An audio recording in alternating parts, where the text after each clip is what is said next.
amati, tiru, modifikasi. Bullshit. Sebenarnya di dunia ini nggak ada ide yang benar-benar baru. Semua ide itu either cuman campuran, hasil kawin silang, atau bahkan leburan dari ide-ide yang udah ada sebelumnya gitu. Kira-kira ada berapa garis yang ada di gambar? 2. Salah bro, ada.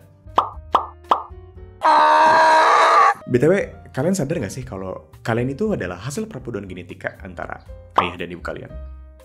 Kalau digambarin dalam garis, kurang lebih itu bakal jadi kayak gini.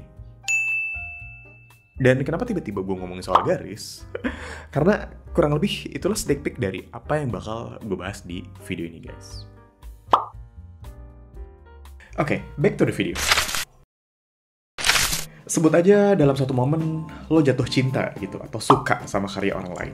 Kayak misalnya pas lihat Daryl di Tepi Sihir Animation, atau cewek yang jago main gitar gitu, atau pas lihat Chef Juna atau Chef Renata masak gitu. Dan sebut aja lo pengen bisa jadi kayak mereka gitu. Keren bro. Itu tandanya lo punya role model dan at least punya tujuan lah dalam hidup gitu. Yang which is ya pengen bisa jadi kayak mereka. Baru-baru ini gue akhirnya beres baca satu buku yang udah lama masuk wishlist tapi baru kesampaian karena ya minjem punya temen gitu. Yaitu Still Like an Artist dari Austin Kleon. Atau versi Indonesianya, kalau ngomongin soal nyolong karya ya, contoh paling gampangnya tuh ya gambar ya menurut gue. Sebut aja lo lihat gambar orang yang keren banget gitu, sampai lo mikir kayak, anjir, gue pengen banget bisa gambar kayak gitu.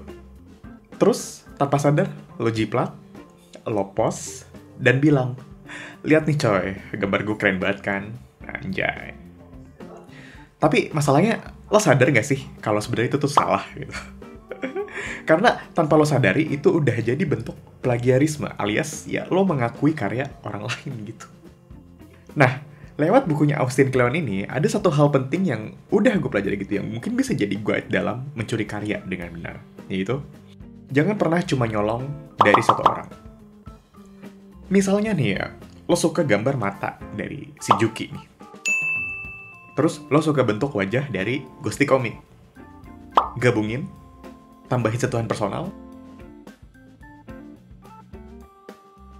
dan anjay.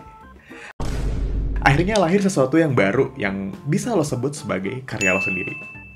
Bahkan mungkin bisa jadi sesuatu yang baru juga gitu. Dan ya emang bakal makan waktu sampai mungkin lo nemuin style yang bener-bener lo banget gitu. Tapi proses eksplorasi itu justru yang penting dalam perjalanan kreatif seseorang gitu. Kurang lebih kayak kata Pablo Picasso ya. Semua karya seni itu adalah hasil curian. Anjay. Gue gak tahu BTW dia benar pernah ngomongin atau enggak ya. Dan ya sebenarnya buku ini masih punya banyak tips kecil juga ya, kayak buat jaga ide lo biar tetap mengalir terus gitu, dan banyak hal lainnya yang berhubungan dengan seni. Tapi sebenarnya kurang lebih ya itu aja sih garis besarnya ya soal isi bukunya gitu. Dan ya semoga dari apa yang gue ngomongin bisa bikin lo kepo juga gitu buat baca bukunya. Jadi, catat guys, nyolong karya itu boleh, tapi ya jangan jadi maling anjing. Bedanya emang tipis, tapi yang satu bikin lo kreatif, dan yang satu bisa bikin lo diciduk. So, kayak gitu.